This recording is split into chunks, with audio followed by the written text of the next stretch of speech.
आज काही VIP movement आहे, कोणीतरी आलेले आहेत, त्यामुळं आतमध्ये व्हेकल्स अलाउड नाही आहेत. मेन रोडपासून जी आत आहेत ती आत फिरत आहेत, रिक्षा वगैरे. ज्या बाहेर आहेत ते बाहेरच आहेत.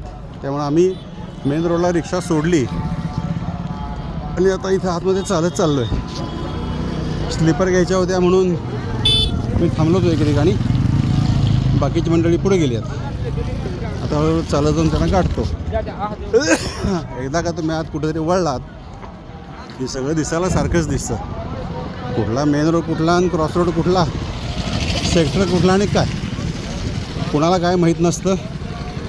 इथं आलेले पोलीस बरेचसे, आता काय प्रयागमध्ये किती पोलीस असणार, त्यामुळं आउट ऑफ सिटी इकडचे तिकडचे पोलीस आलेले आहेत. त्यांनाही काय माहीत नाही. रिक्षावाल्यांना हे सगळं टेम्पररी 2 महिन्यापूर्वी झाल्यामुळं फार तर सेक्टर माहीत असतं. हा 19 आहे, हा 20 आहे, पण त्याच्या आतमध्ये कुठं काय आहे हे काय माहीत नसतं.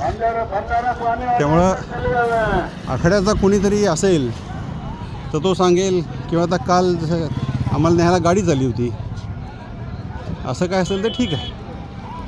अदरवाईज अशक्य आहे. मी ते मेळ्यामध्ये 2 भाऊ बिछडले आणि अनेक वर्षांनी भेटले, हे काय खोटं नाही. मुक्कामाचं ठिकाण माहीत असेल तर तिथं संध्याकाळी भेटणे.